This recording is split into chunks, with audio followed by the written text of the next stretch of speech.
속에서 인터하셨는데 이거 잘하는데 이거를 못 가져. 수민이도 유명한 이발소에서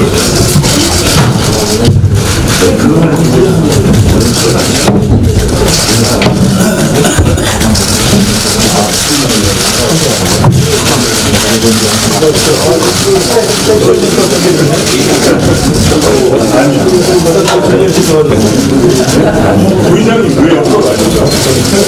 부회장님이요?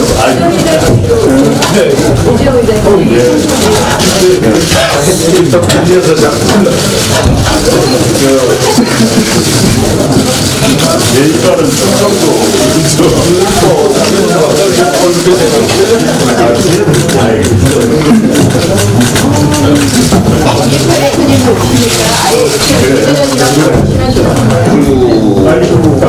전인철 대표님 이렇게 하시고 유기준 회장님이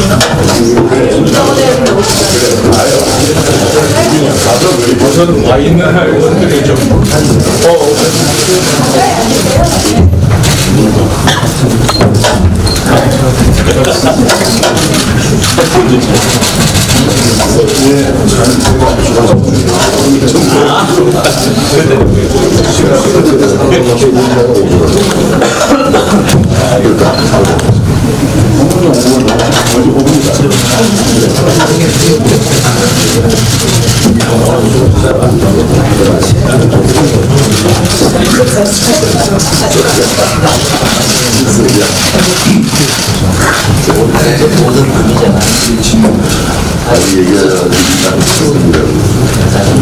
먼저 오늘 원내대표 중진 의원 연석회의에 이렇게 와주신 우리 중진 의원님께 감사 인사드립니다.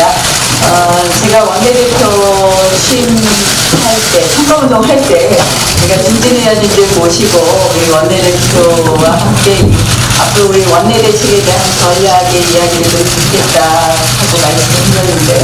이렇게 참석해 주셔서 감사하고 저는 좀 한 달에 2번 정도는 이렇게 중진회원님들 모시고 말씀을 나누고 싶습니다. 그래서 중진회원님께서 이 당이 가야 될 길, 원내가 가야 될 일들에 지금 길을 가르쳐 주시고 해 주시면 감사하겠습니다. 오늘 거듭 감사드리면서 제가 일단 모든 말씀드리도록 하겠습니다. 어제 청와대 참모진 개편은 한마디로 야당에 대한 전쟁 선포라고밖에 볼 수 없습니다. 이미 저희가 이 정책 인사, 문책 인사가 되어야 한다고 주장했건만 면죄부 인사를 주고받았습니다.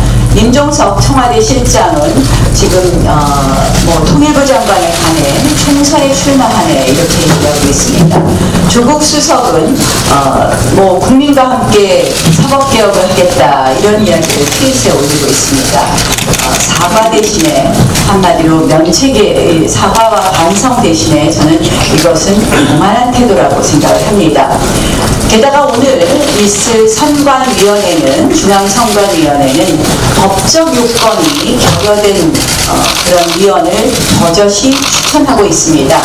정치에 관여한 사람은 선관위원으로 된다고 해도 해촉되는 해촉사유인데 버젓이 이 문재인 대통령 선거 캠프에 특보로 활동한 사람을 버젓이 지금 추천하고 있습니다. 한마디로 청와대 국정 운영은 이제는 마음대로 하겠다. 우리는 우리 길을 가겠다. 이런 것을 선포한 것과 다름이 없습니다. 어제 문재인 대통령은 홍보와 소통을 강화하고 가짜뉴스는 엄단하겠다 이렇게 얘기했다고 합니다. 저는 청와대가 가짜뉴스를 만드는 곳은 청와대다. 이렇게 말씀드리고 싶습니다. 그동안 여러 가지 의혹에 대한 청와대 대변인의 답변들 그리고 설명들은 모두 가짜뉴스임이 하나 둘씩 밝혀지고 있습니다. 이 부분 최근에 육군참모총장을 청와대 행정관이 만난 것에 대해서도 명백히 진상이 밝혀져야 되고 또 그것에 대해서 정보 유출 여부에 대해서도 사실을 파악해야 된다는 말씀을 드립니다. 이 청와대의 마음대로 국정 운영, 오만한 국정 운영에 대해서 야당은 이러한 청와대의 또 전쟁 선포에 대해서 국민과 함께 싸우겠다는 말씀을 드리겠습니다. 이런 청와대 인사 참모진 개편에 대해서 비판하는 것 중에 하나 조국 수석에 대한 이야기를 좀 맞아드리겠습니다. 제가 말씀드린 것처럼 운영위에서 저희가 끝까지 파행을 하지 않고 운영이 끝까지 한 이유는 차고 넘치는 증거를 발견하기 위한 것이었습니다. 이미 말씀드린 것처럼 조국 수석은 공무원 불법 사찰, 공무원 휴대폰 불법 사찰에 대해서 자인했습니다. 제가 오늘은요, 사실 그날 준비했는데 너무 시간이 모자라서 못했는데 이거 한번 보통 이 자리에서 이런 백판 안 되지만 보여드리겠습니다. 자, 이게 뭐냐? 조국 수석이 2012년 4월 3일 트위터에 올린 글입니다. 사찰의 공포는 당한 사람만이 압니다. 권위주의 정권 시절 반독재 민주화운동에 참여한 사람들은 정찰, 정보기관에 의해 일거수일투족이 감시당하여 삶이 파괴되었습니다. 이런 이야기를 하면서 사찰의 공포를 이야기했습니다. 그리고 나서 3월 31일 또 이게 더 먼저 하거든요. 3월 31일 민간인 정당한 직무 감찰과 불법 사찰의 차이가 뭐냐고 이런 트윗을 올립니다. 여기 보면 첫째, 민간인을 대상으로 삼는 것은 불법이다. 둘째, 감찰 방법이 불법이면 불법이다. 예컨대 영장 없는 도청, 그리고 이메일 수색, 편지 개공, 예금계좌 뒤지기 이런 건 불법이라고 이야기했습니다. 한마디로 사찰과 직무감찰과 불법 사찰의 정의를 본인이 트윗에 올렸는데 이 불법 사찰에 꼭 해당하는 일을 다 했습니다. 이미 밝혀진 것처럼 민간인 사찰은 말할 것도 없고요. 지금 가장 이슈가 되는 것은 공무원의 휴대폰을 이미 제출받아서 동의서 받고 지금 뒤졌다라고 얘기를 하는데 여러분 이것이 바로 조국 수석이 트윗에 올린 영장 없는 이메일 수색과 뭐가 다릅니까? 휴대폰은 더합니다. 저희가 그래서 이름을 붙였습니다. 조국 수석에 대해서. 휴대폰 사찰 수석. 그리고 이제 휴대폰을 사찰하면 그 사람의 모든 사생활, 소위 양심과 영혼까지 다 나옵니다. 그래서 영혼 탈곡기 조국 수석이라고 이름을 붙였습니다. 저는 본인이 과거에 이미 인정한 그리고 본인이 말한 것과 지금 꼭 맞는 불법 사찰을 한 것을 모두 자인한 조국 수석은 이제는 사과하고 또 법적 책임을 짓는 것이 맞다라는 말씀을 다시 한번 드립니다. 그리고 청와대에게 다시 한번 얘기하겠습니다. 디지털 포렌식 장치 이것은 청와대가 사용할 것이 아닙니다. 전 정권 때부터 있었느니 없었느니 이런 이야기 하지 말고 디지털 포렌식 장치 폐기할 것을 촉구합니다. 마지막으로 여당의 정치 공세에 운운하는 것에 대해서 한마디만 드리겠습니다. 여당이 이렇게 지금 청와대의 쏟아지는 권한 남용 사건에 대해서 권력 남용 사건에 대해서 정치 공세라고 비판하면서 국회를 지금 셧다운하고 있습니다. 이것은 국회와 입법부의 책무를 방기하는 것입니다. 여당은 청와대의 눈치만 보는 그런 여당이 아니라 입법부의 일원으로서의 역할을 해야 됩니다. 그런데 이 권한남용을 정쟁, 정치 공세라고 치부하면서 국회를 셧다운하는 여당, 전 청와대 에이전트라고밖에 말할 수 없다. 여당이 입법부 본연의 임무를 성실히 수행해 줄 것을, 국회의 책무를 방기하지 말 것을 다시 한번 촉구합니다.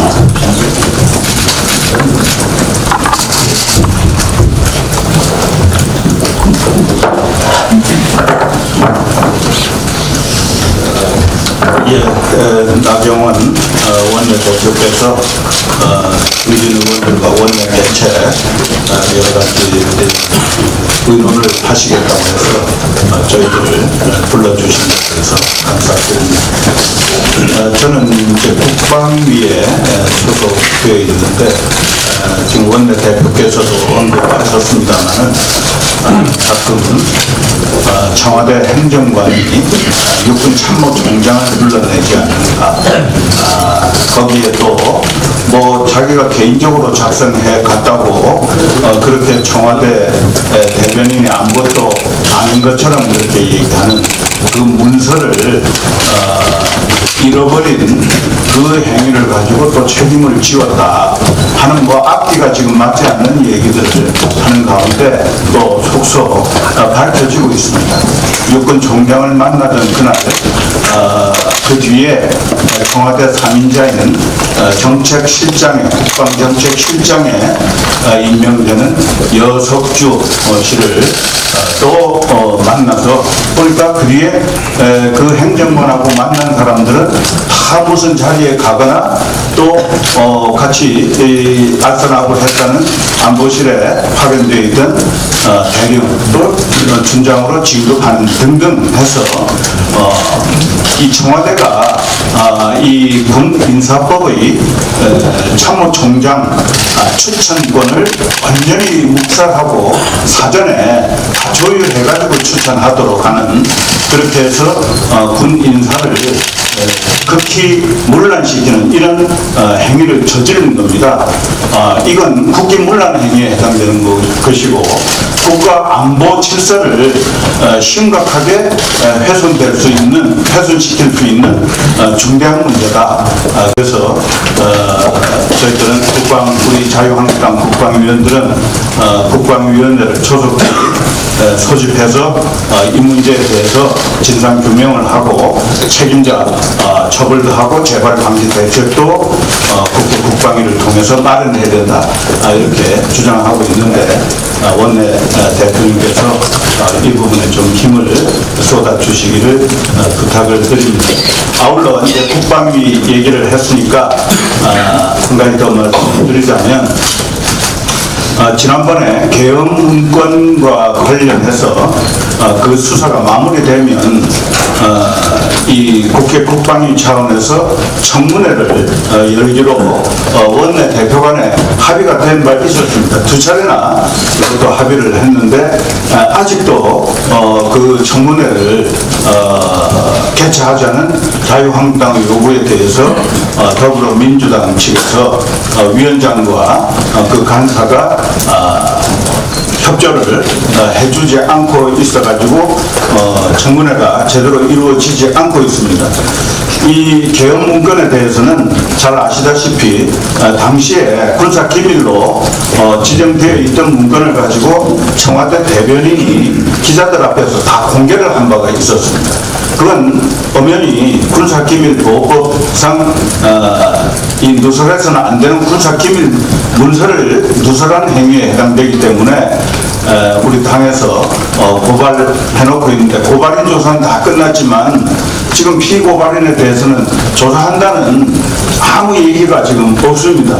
이래가지고는 이 대한민국 이 제대로 된 법치주의가 작동하고 있다, 이렇게 볼 수가 없는 그런 사안들이기 때문에 이 부분에 대해서도 챙겨야 되겠지만 또한 청문회도 조속히 개최될 수 있도록 원내 대표님께서 적절히 좀 신속한 조치를 취해 주시기를 부탁을 드립니다. 이상입니다.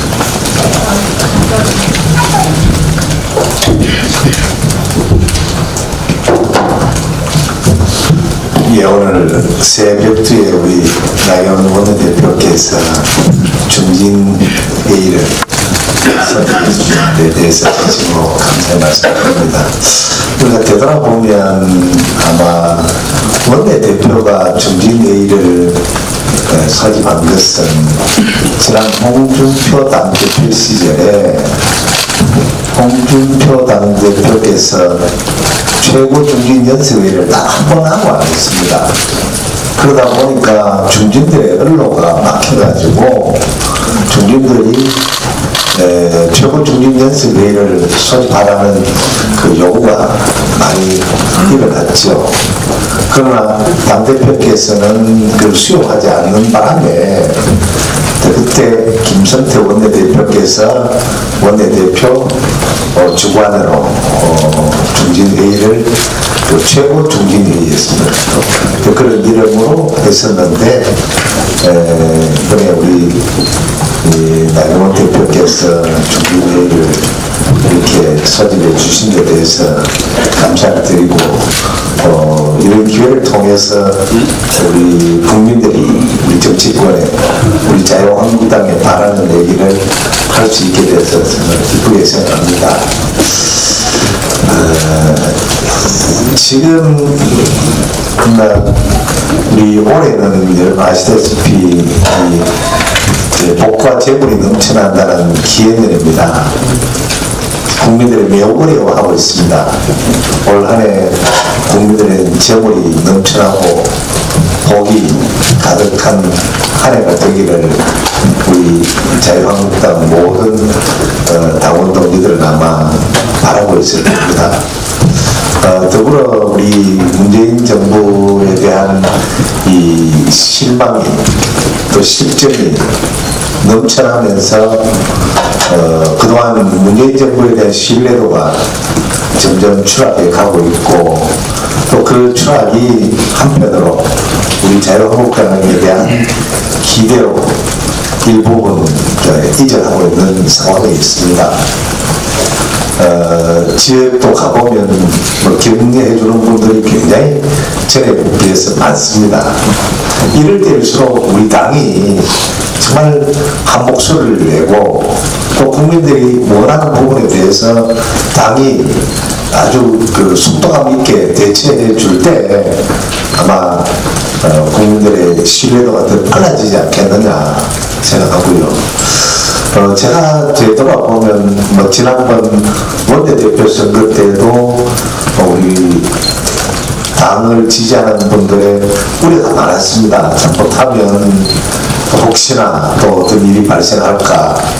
소위 말하는 진보 언론에서 얘기하는 소위 친박, 비박 이런 형태의 어떤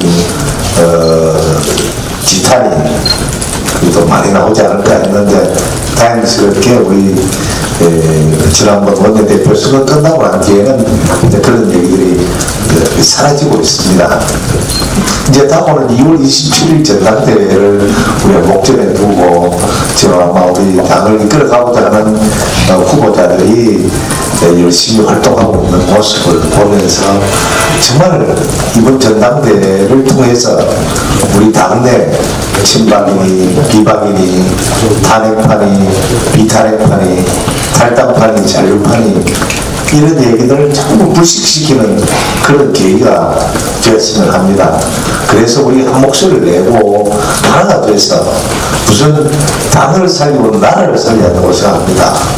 지금 현재 문재인 정부의 실정이 국민들의 아주 정말 극에 달해 있다는 것을 염두에 두시고 우선 서로가 조금씩 양보하면서 우선 나보다는 우리 당보다는 나라를 구하는 데 더 무게를 두고 좀 해주시면 하는 바람입니다. 정말 오늘 이 중진 새벽주에 우리 중진 회의가 열리게 된 것을 정말 다행스럽게 생각하고 오늘 이 자리에서 우리 정말 우리 당을 위해서 뜨리는 분들 정말 소신껏 하시고 제발 우리 당이 국민들에게 불신받는 그러한 행동들은 정말 삼가해 주시길 바라고요. 제가 또 우리 지역에서 보면 지난번 지방선거 때 소위 참패를 당했습니다. 아마 우리 당 역사상 우리 지역에서는 그렇게 참패를 당한 일은 없으시라고 얼마 전에 진연 인사할 때 제가 말씀드린 바 있습니다만, 지방선거가 그냥 이 검증되지 않은 후보들이 그냥 어느 날 갑자기 자원하니까 당선이 되고 하니까 지금 지역에서 사고를 엄청나게 치고 있습니다. 그래서 이제 국민들의 불신도 들어 사회만 가는데, 정말 제가 지난번 신년 할애 때 우리 지역의 소속 그 지방의원들 또 우리 당직자들께 말씀드렸지만, 정말 우리가 정말 이럴 때일수록 조심하고 하나하나 그 시민들의, 우리 국민들의 기대에 부응하는 그런 활동을 해달라는 당부를 했습니다. 정말 우리 국회도 마찬가지라고 생각합니다. 그런 부분을 정말 양보하면서 우리가 국민의 신뢰를 회복하는데 하나가 되어주기를 바랍니다. 감사합니다. 감사합니다. 김재철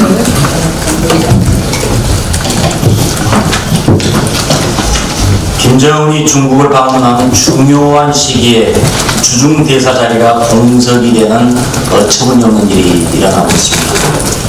김정은의 방중 정보를 아예 몰랐든지 아니면 김정은의 방중이 아무런 의미가 없다라고 잘못 판단하는 것인지 도대체 알 수가 없습니다. 노영민 대사를 비서실장으로 발표를 했어도 김정은의 중국 방문이 끝날 때까지는 중국 대사로서 현지에서 지휘하고 마무리까지 다 한 뒤에 한국에 왔어야 합니다. 상황이 있을 때는 정의 취한다는 지휘관의 기본 자세조차 안 돼 있습니다. 처음에 중국에 보낼 때도 중국 문외한을 대사 자리에 앉히더니 마무리할 때도 이렇게 끝내는 모습을 보니까 정말 한심한 문재인 정권입니다. 국제무대에서 우리나라의 이 같은 행보를 어떻게 평가하겠습니까? 남의 손가락질을 자초하고 있습니다. 외교 무능 정권입니다.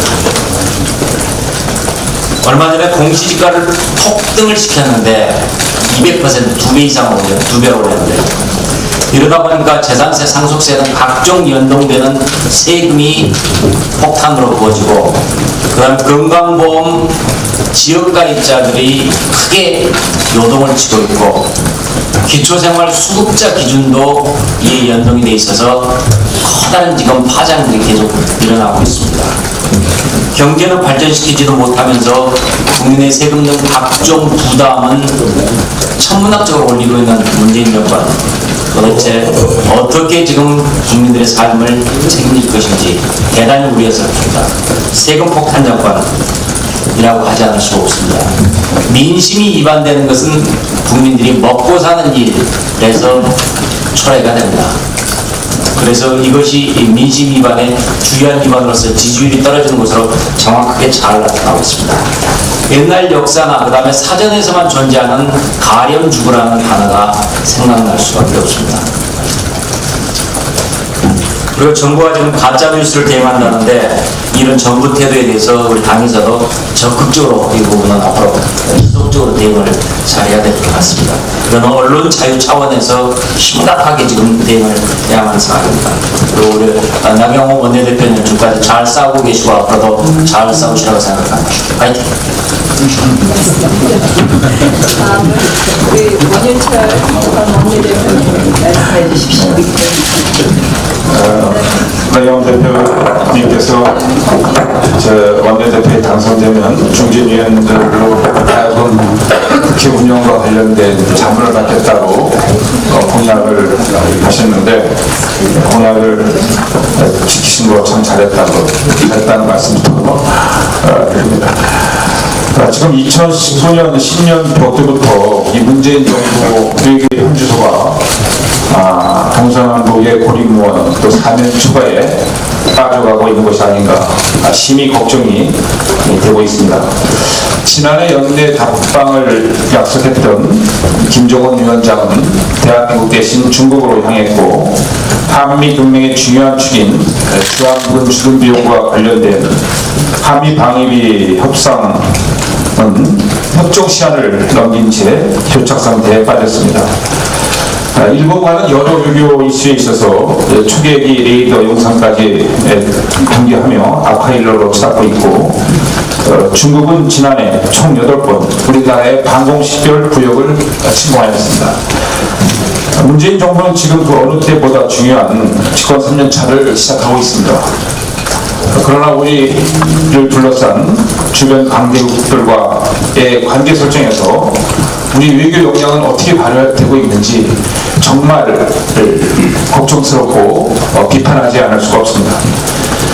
문재인 정부는 국민들의 안녕을 전제로 해서 우리 안보를 뒤틀리게 하는 것을 최우선으로 해야 됩니다. 그것을 기초로 해서 북핵 폐기를 통한 한반도의 비핵화, 한반도의 평화를 정착시켜 나가야 됩니다.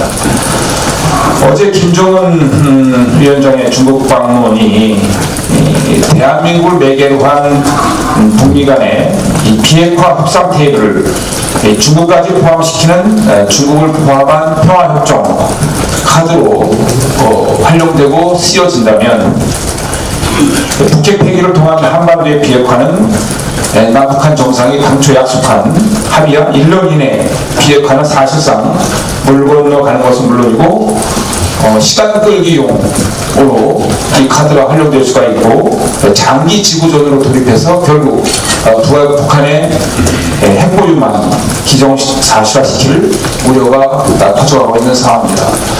따라서 국회는 하루빨리 외교통일위원회를 소집해서 정부의 설명을 듣고 대안을 모색하고 대책을 논의하는 자리가 시급한 상황입니다. 우리 나경원 대표님께서 민주당의 이러한 시급성을 촉구하고 외교통일위원회를 소집해 열 수 있도록 민주당에 당부해 주셨을 부탁드립니다. 다음은 정은태 말씀해 주십시오.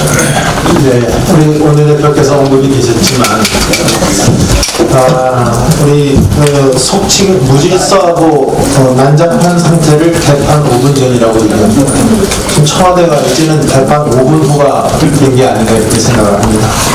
지금 군 장성급 인사를 앞두고 일개 청와대 행정관이 50만 육군의 수장인 육군 참모총장을 카페로 불러내서 이전에 더구나 진급심사 대상자까지 동석을 했다는 것이 과연 정상적인가? 삼척동자도 웃을 일입니다. 저는 행정관도 대통령의 비서라고 해명을 하는 청와대의 해명을 보고서는 이 비도덕과 위선으로 중무장한 저는 철면피의 끝판왕을 보는 것이 아닌가 이렇게 생각을 합니다.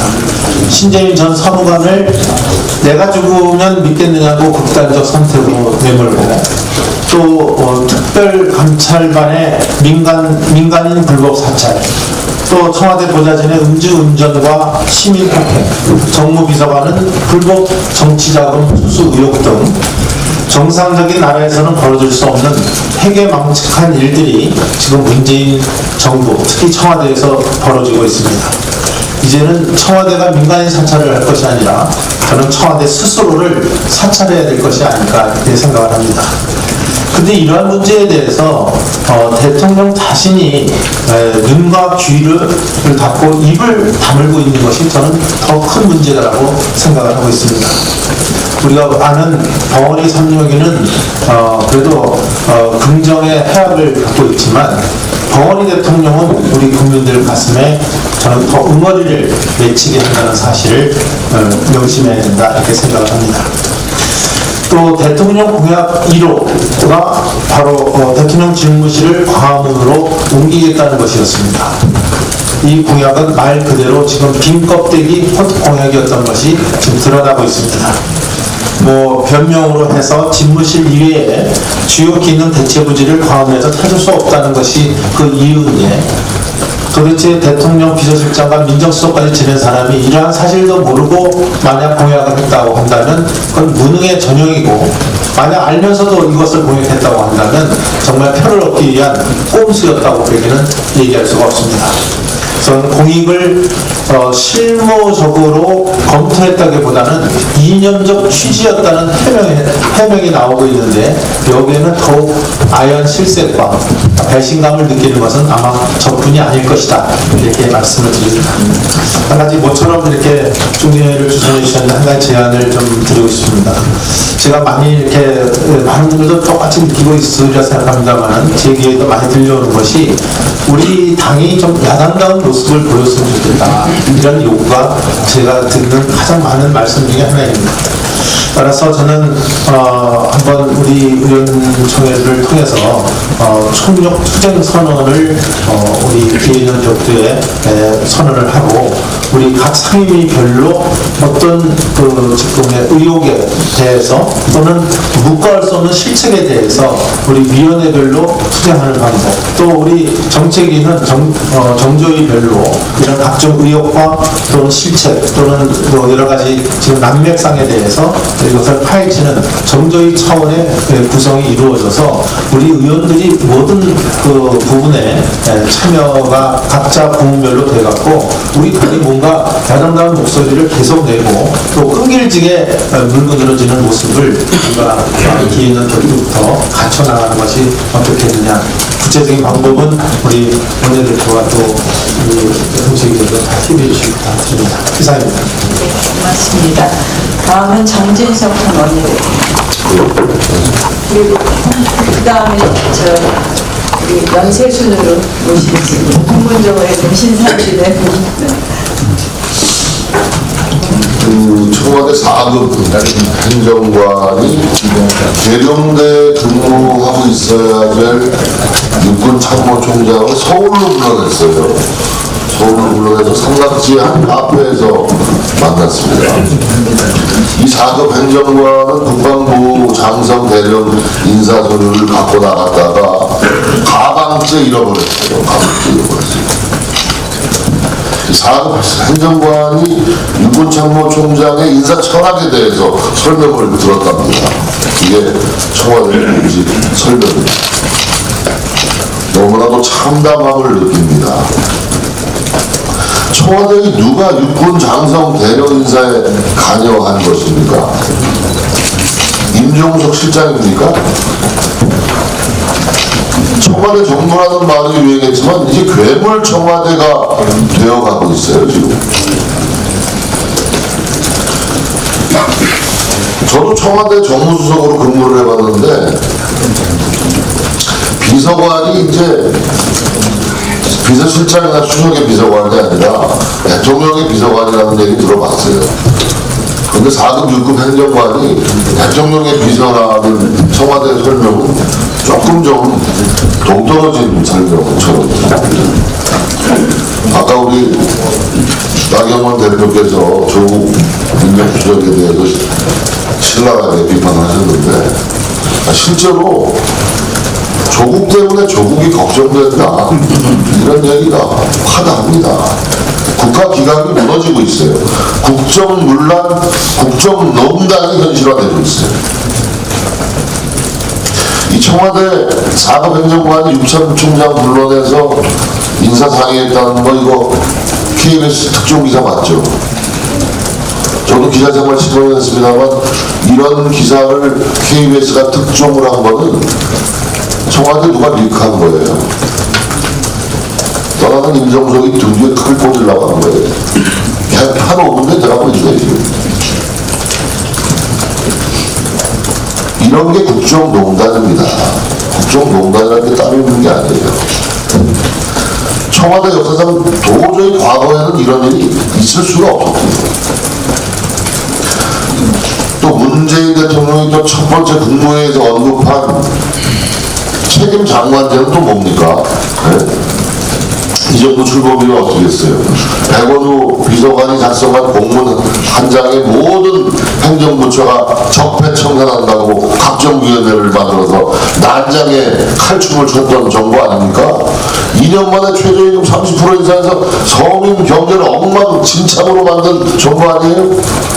아니 청와대가 만기칠람 하면서 나라를 쑥대밭으로 만들어놓고 이제 와서 책임장관제를 시행할 테니까 성과를 내라고 독촉을 합니다. 기가 막히게 올라갑니까? 외교 분야 원로이 현인이신 공노명 전 외무부 장관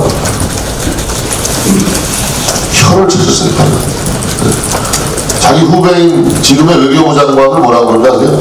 인형같이 존재감이 없다고 꼬집어 주셨어요. 공동국 장관이 얼마나 점잖은 분인지 아십니까?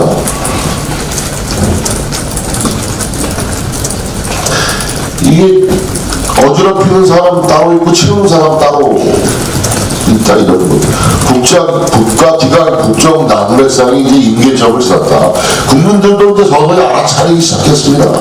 운동권 좌파 아마추어 정권이 나라를 결단내고 있구나. 나라를 위험에 빠뜨리고 있구나.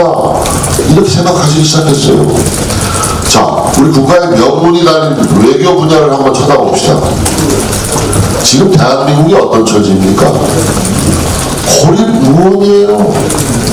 강대국에 둘러싸여 있는 대한민국이 고립무원이에요. 한미일 동맹 옛날 얘기입니다. 미국의 폼페이오 국무장관이 우리 외교부 장관에게 정말 되뇌우기 곤란한 표현으로 강한 불만을 토로하고 이게 현실입니다. 일본 관계는 최악이에요. 고립무원이에요.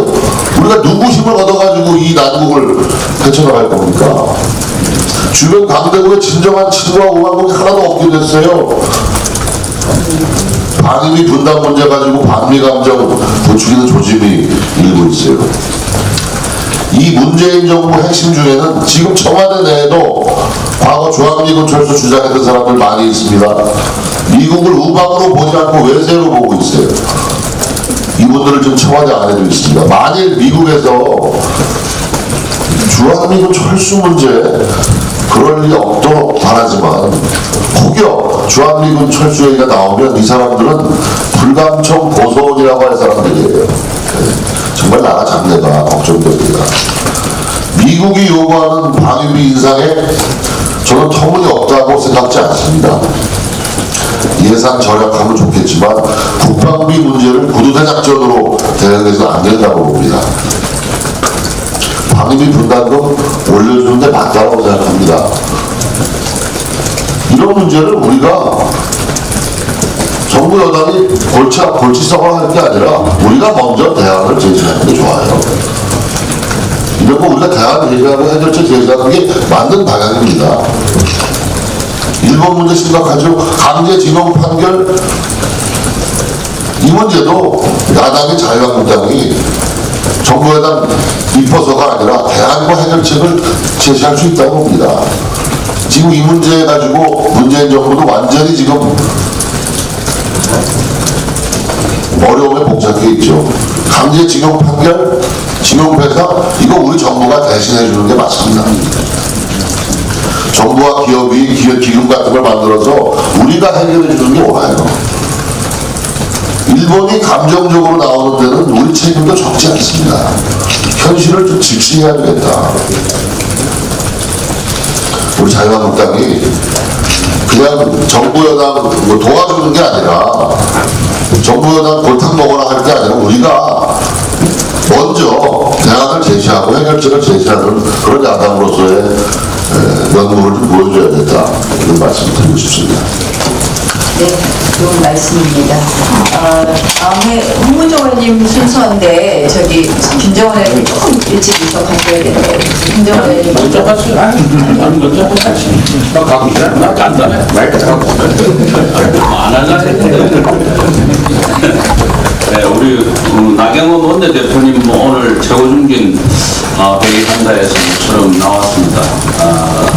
보니까 얘기를 안 하는데 다들 한 말씀씩 하시니까 하겠습니다.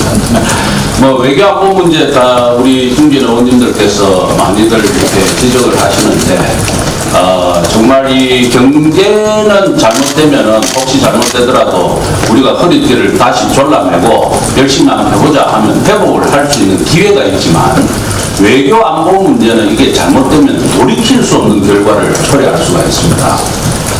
우리나라에 가장 외교 안보 영향을 많이 미치는 나라 하면은 4대 강국 아니겠습니까? 미국, 일본, 중국, 러시아인데 지금 미국하고도 아시다시피 지금 방위비 협상이 잘못되면 주한미군이 철수한다고 하는 그런 얘기들이 나오고 있고, 일본하고는 지금 일본이 말도 안 되는 상황을 트집 잡은 걸 가지고 거기 휘말려서 헤어나지도 못하고 있고, 중국, 러시아하고는 어중중하고 정말로 고립무원에 우리나라 외교안보가 공중에 붕 떠 있습니다. 이래가지고서 어떻게 이 나라, 우리 5천년 역사의 대한민국과 우리 민족의 생명을 지킬 수 있겠습니까? 좀 제발 외교안보 문제 좀 제대로 잘 좀 해주십시오. 마칩니다.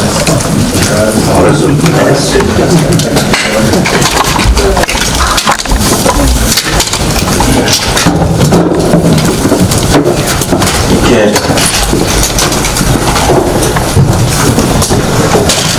중민회를 이렇게 열어주시고, 저도 사실 김정은 의원이랑 심정이 똑같습니다. 얘기를 안 해야 되는데 좀 안 하면서 나중에 뭐 그땐 뭐 했냐고 이렇게 나가질 것 같아서 그 드루킹 특검 있잖아요. 이게 이제 원내대표께서 그 드루킹 특검 얻어내려고 고생해본 게 있잖아요. 근데 지금 보면 우리가 생각하는 것처럼 잘 안 됐어요, 그죠? 근데 그 안 된 가장 큰 이유 중에 하나는 뭐냐면은, 그 당시 제가 사실 원내대표한테도 강곡하게 말씀을 드리는데, 그 특별검사를 우리가 추천을 해야 된다, 이렇게 있어요. 근데 지금 이제 들려오는 자료에 의하면 청와대에 있는 박모 특별감찰관인가, 그 양반이 자기 그 같은 로펌에 있는 사람들을 추천하고, 결국은 그 사람들이 했기 때문에 우리가 원하는 소개 목적을 달성하기가 어려움이 있었다. 그런 얘기를 합니다. 사실 이것도 사실은 특검감이거든요.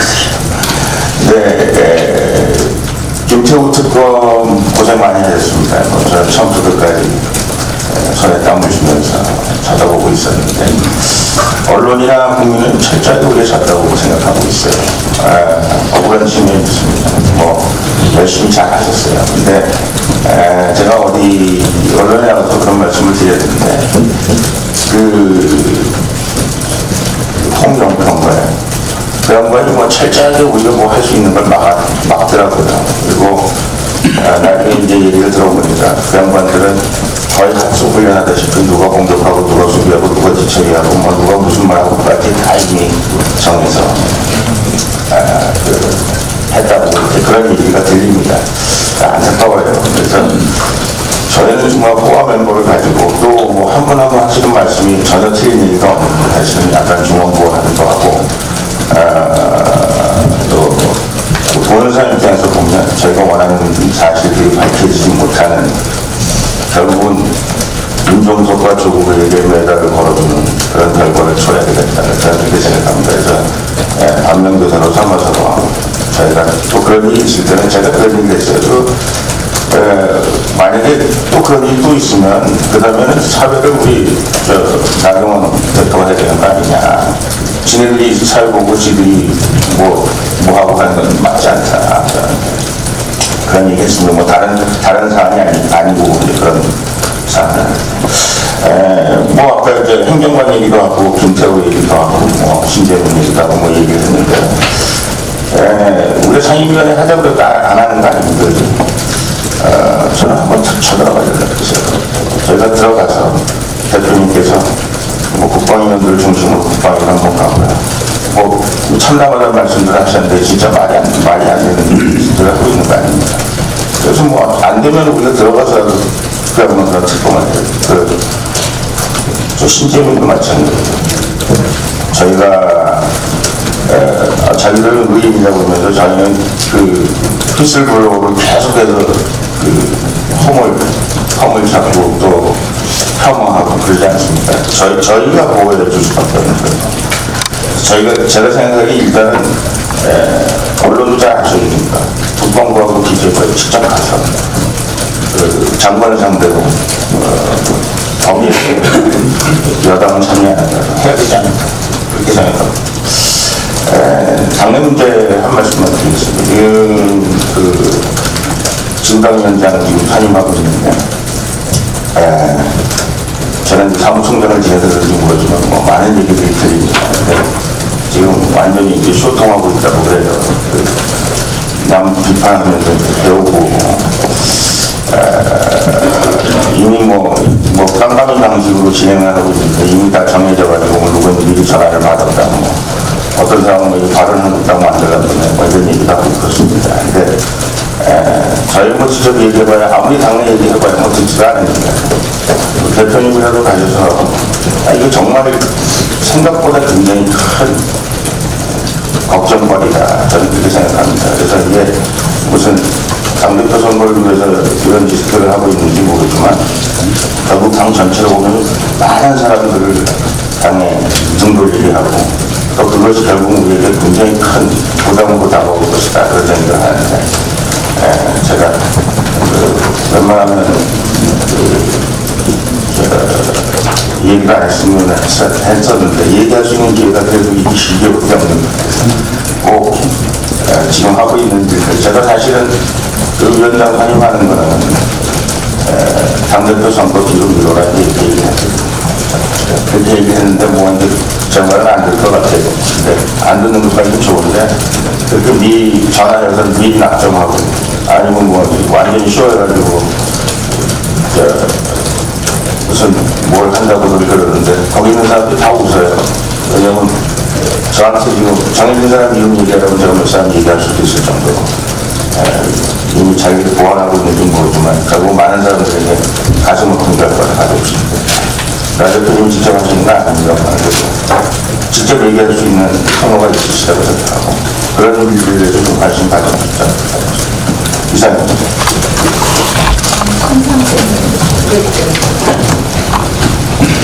글쎄, 언론 앞에 마이크를 처음 잡습니다. 우리 국민 여러분, 황금 돼지 하고 복 많이 받으시기 바랍니다. 어저께 문재인 대통령께서 국무회의에서 가짜뉴스가 조직적으로 유통되는 것에 대해서 단호한 대처를 해야 된다 이렇게 말씀하셨습니다. 사실 박근혜 대통령 탄핵 상황에서 가짜뉴스에 넘쳐나는 것 속에서 대통령이 탄핵되고 또 문재인 대통령이 또 그 바람에 또 촛불 세력으로 해서 당선이 돼서 대통령이 되셨습니다. 가짜뉴스의 제일 큰 혜택을 본 분이 문재인 대통령이라고 생각합니다. 그리고 인간의 사찰에 대해서 국회 운영위원회에서 일방적인 임종석 비서실장과 조국 수석의 발뺌하는 그런 모습들 다 봤습니다.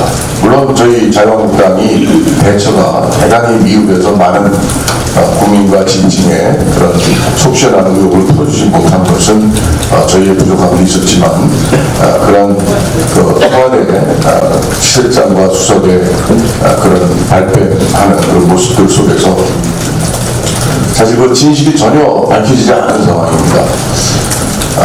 이런 상황에서 가짜뉴스에 정말 그런 진원지랄까 그런 어떤 혜택을 가장 큰 문재인 청와대가 가짜뉴스의 주축 유통을 대처한다.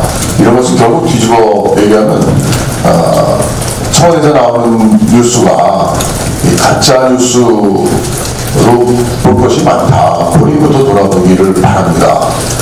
그리고 요즘에 또 하나 김태우 전 특감반 수사관의 이 폭로가 전혀 지금 덮여져 가고 있는 것 같습니다. 언론에 보도도 점점 안 되고 우리 당에서도 대처가 도대체 어떻게 되는지 우리 중진 의원님 저도 잘 모르겠습니다.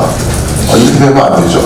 김태우 정정당당하게 공개적으로 우리 당에서 만나거나 우리가 김태우하고 짜고 하는 게 아니지 않습니까? 당당하게 국민 앞에 김태우의 그런 갖고 있는 파일이 뭔지 다 정정당당하게 밝히고 또 그것을 저도 국정원의 운영위원회는요 김태우도 나오고 원래 다 나와야 돼요 관련자들이. 그렇지 않고서 임종실장하고 조국수석 둘만 나와가지고 자기 변명하는 그런 자리로서는 진실이 밝혀질 수가 없습니다. 구조 자체가. 그래서 저는 국정조사를 반드시 좀 해야 된다고 생각합니다. 관계자들 다 불러서 국민 앞에 의혹을 낱낱이 밝혀야 되는 것을 우리 당이 끝까지 그것을 싸워 나가야 된다고 생각합니다. 그리고 신재민 전 사무관 그것도 마찬가지입니다. 그냥 자살 시도에서 입원해서 그냥 뭐 끝나가는 또 권력기관에서 어떤 또 압력을 넣는지도 모르겠습니다. 그런 의혹도 많은데 그런 부분도 좀 더 여러 가지 지금 입원 상태에서 어려운 상황은 있지만 우리 당에서도 후속적으로 그 부분에 대해서 좀 더 지금 뭐 진상 규명 만들어서 특을 만들어서 열심히 하고는 있는 걸로 알고 있습니다만은 좀 더 바짝 고삐를 쬐어서 좀 다뤄나가야 될 문제라고 생각하고 그리고 또 한미동맹 관련해서 한 말씀 드리겠습니다.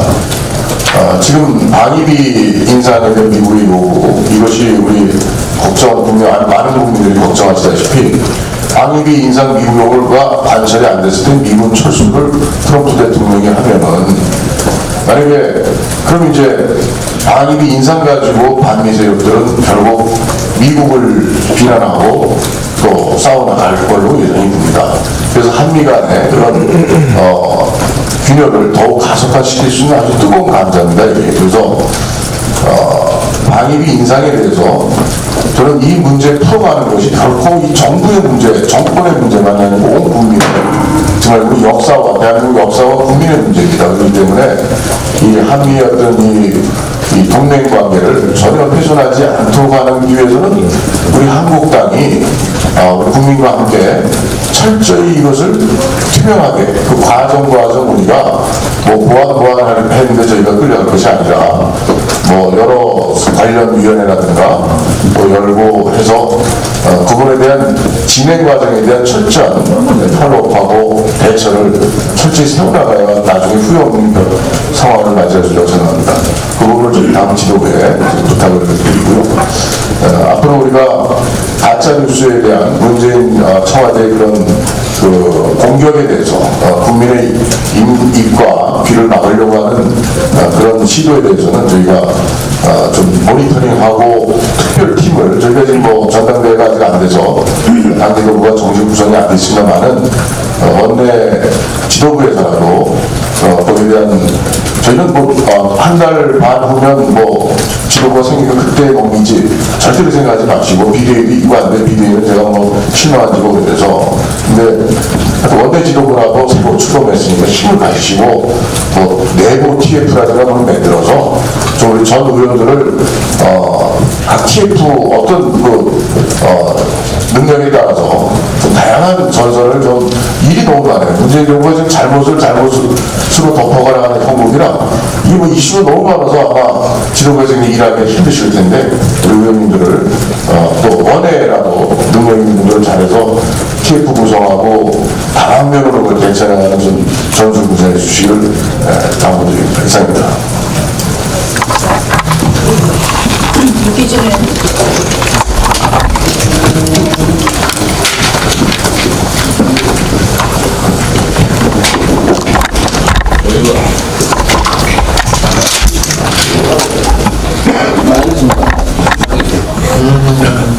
귀인년 새해 복 많이 받으시기 바랍니다. 제가 방문대지인데 제가 가진 복을 다 이루어드리겠습니다.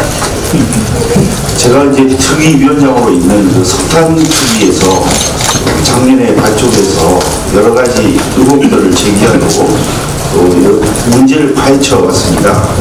그동안 수차례 회의를 했고 국정감사에서도 위원님께서 외통위 산업위 기획재정위원회 농수위원회에서 많은 지적을 했습니다. 또 대정부 질문을 통해서도 여러 가지 지적과 추궁을 했는데 그 투기가 구성되기 전후에 이런 의혹에 대해서 침묵하고 있다가 구성되고 난 지 얼마 안 돼서 실제로 북한산 석탄이 우리나라에 일반이 되었다는 사실을 발표를 전부 한 바 있습니다. 그 과정에서 우리 특위가 북한산 석탄을 들여온 선박이 그 후에도 제재 없이 우리나라를 수십 번이나 입항했다는 사실, 또 원산지 증명서가 위조됐다는 사실, 열량 분석서가 위조됐다는 사실, 또 남동 발전에서 열량 분석을 엉터리로 했다는 사실, 이런 것들 많이 밝혀내기도 했습니다. 많은 국민들께서 관심을 가져주셨고, 만일 특위 활동이 없었다면 국민들께서 아직도 북한산 석탄이 일반화되었다는 사실조차 모르고 있었을 것으로 생각합니다.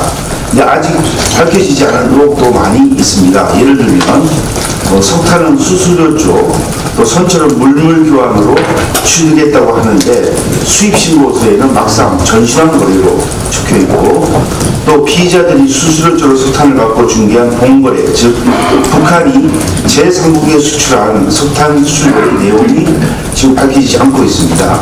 또 석탄의 대가로 금전이 지급되었는지 여부를 밝혀야 되는데 이것도 밝히지 않고, 또 지급되었다면 누구에게 지급되었는지, 이게 북한으로 흘러간 것이 아닌지 이것도 지금 전혀 조사가 되어 있지 않습니다. 또 북한산 석탄 관련 수사에서 경찰이 배제된 점에 대해서 청와대가 지시를 했는데 이 내용도 지금 밝히지 않고 있습니다. 제가 조금 이따 10시 반에 정무관에서 기자 브리핑을 통해서 이 점을 좀 더 상세히 말씀드리도록 하겠습니다. 최근 북한에 대해서 여러 나라들이 강력히 해상 봉쇄를 하고 있다는 사실이 지금 밝혀졌습니다. 호주, 캐나다, 미국, 일본, 심지어 우리나라 해군까지도 해상 봉쇄에 가담을 하고 있다고 합니다. 근데 이러한 해상 봉쇄는 2018년 1월에 이루어졌던 밴쿠버 회의에서 결정이 된 것입니다. 이 회의는 우리나라 강경화 외교부 장관도 참석했고, 외교부에서는 그 당시 보도자료를 냈는데, 외교부 보도자료를 보면 도저히 해상 봉쇄가 이 회의에서 거론되었는지조차 알 수가 없는 것입니다. 그런데 막상 밴쿠버 회의 공동 성명 내용을 보면 11가지의 조치가 들어가 있습니다. 그 중에 대표적인 것을 말씀드리면 긴장 완화를 위한 남북 대화의 진전을 지원하고, 또 제재를 이행하려는 정치적 의지가 없는 국가들에 대해서 압력 캠페인을 강화하고, 또 북한 대량 살상무기 프로그램에 대한 재정적 생명선을 단절하고, 선박간 불법 반적을 멈출 수단을 포함해서 북한의 해상 밀수에 대응하는 것, 또한 유엔 안전보장이사에서 요구하는 것 이상의 일방적 제재 및 외교적 조치 부과 검토, 이런 것들이 그 내용으로 들어가 있습니다. 그런데 여기 보면 9개의 과제 중에서 남북 대화 지원이라는 한 개항을 떼고는 대부분이 북한의 핵개발을 저지하기 위한 국제적 견제, 제재, 이행 방안을 위한 그런 내용들입니다. 그런데 외교부 보도자료에는 선박간 환적, 밀수에 대한 대응, 유엔 안전보장이사의 일방적 제재 부과 검토 등의 말은 한마디도 나와 있지 않습니다. 그러다 보니 우리나라 그때 당시 언론은 밴쿠버 회의에 대해서 주로 우리나라의 남북 대화를 지지하기로 했다라는 그런 내용의 기사를 보낸 바 있습니다. 근데 외신을 보면 전혀 다릅니다. CNBC 기사를 보면 더 많은 제재 고려라는 제목이고, 캐나다 현지 매체의 기사도 밴쿠버 회의, 캐나다, 미국, 북한 제재 이행 강화 압박, 이런 제목으로 기사를 쓰고 있습니다. 이 건으로 봐서 외교부가 우리나라 국민의 눈과 귀를 막고 있는 말 그대로 외교부가 아니라 외면부가 아닌가, 그런 생각이 듭니다. 한 가지 회의를 두고 어떻게 우리나라 언론과 외신이 이렇게 다른 기사가 나올 수 있습니까? 국제사회가 어떻게 돌아가고 있는지 그 상황을 전혀 알 수 없게 하는데도 그 외교부가 한몫을 하고 있다, 그 말씀을 드리겠습니다. 당내 문제를 한 말씀 드리겠습니다. 조금 있으면 이제 우리 의원총회, 목요일날 의원총회를 통해서 이번에 전당대회에 당대표를 집단 지도체제에서 뽑을 것인지 아니면 단일 지도체제에서 뽑을 것인지를 가지고 의원총회에서 아마 회의를 할 겁니다. 지난번 의원총회에서 제 기억에 많은 의원님들께서 이 문제에 대해서 의견을 개진했는데, 제가 기억하기로는 보다 많은 수의 의원들이 집단 지도 체제를 말씀하시는지 하셨다고 이렇게 제가 알고 있습니다. 근데 제가 듣기로는 미리 집단인지 단일인지를 어떤 체제를 정하고 이 의원총회를 하나의 통과 의뢰로 생각하고 의원총회를 여는 것이 아닌가, 그런 의심이 들고 또 그런 말이 실제 나오고 있습니다. 제 개인적인 견해를 좀 말씀드리면, 만약 단일 지도체제를 해서 그 뽑힌 대표가 당을 잘 운영하고 사심을 버리고 우리 당이 국민에게 교감하는 그런 정당이 된다고 하면 지지율도 올라가고 좋을 텐데, 뭐 꼭 현실은 그렇지 않았습니다. 우리가 뽑은 대표가 세종대왕이면 좋겠습니다만 그렇지 않고 연상문이 나온다든지 그렇게 할 경우는 지난번에 보니까 결국 제시할 수 있는 그런 방법이 없었습니다. 그래서 제 개인적으로는 집단체제를 선호를 하는 편인데, 이번에 의원총회를 할 때 의원들의 의지를 준비를 잘 모아서 그것이 반영되는 당원당규 개정이 되어야지, 그걸 통과 의례로 생각하고 어느 한쪽을 방향을 정해서 의원총회를 한다고 하면 처음부터 안 하는 게 맞다고 저는 생각합니다. 마지막으로 이렇게 말씀 이제 시간이 많은데 지체되어가지고 짧게 하겠습니다. 노영민 청와대 비서실장 선임은 참으로 유감스러운 인사입니다. 이분께서 춘풍추상이라는 표현을 쓰는데요, 그 뜻을 알고 쓰는지 잘 모르겠습니다. 춘풍추상이라는 뜻은 남을 대할 때는 봄바람처럼 대하고 자신을 대할 때는 가을 서리처럼 엄격하게 대한다는 그런 뜻입니다. 만약에 이런 표현대로 한다면은 춘풍추상을 이행하겠다고 하면은 즉각적으로 특검을 받아들여야 됩니다. 그게 춘풍추상의 뜻입니다. 저는 지금 경제가 오늘 각종 뉴스에서도 나왔습니다만 실업률이 17년 만에 최고치를 좀 다루고 있다는 우울한 소식이 있습니다. 저는 문재인 대통령께 참으로 유감스러운 부분이, 그렇게 사람이 없으니까 조금 경제도 좀 알고 나라 사람들 어떻게 살 것인가 경륜이 있고 국가적인 식견이 있는 그런 분들이 많습니다. 꼭 내 사람 내 곁에 그런 어떤 아주 편파적인, 그리고 독선적인, 그리고 오만한 그런 인사는 국민들로부터 그 절망을 느끼는 그런 상황으로 치닫지 않을까 하는 우려를 합니다. 그래서 2019년 새해 한국 대지인데 조금 더 국민들이 희망을 줄 수 있는 그런 한 해가 되기를 진심으로 바라겠습니다. 감사합니다. 네, 중진희 의원님들께서 공개 회의에서 아주 좋은 말씀 많이 해주셨고요. 언론인 여러분들도 아마 중진희 의원님들의 말씀에 어깨를 아실 것 같습니다. 지금부터 비공개로 하겠습니다.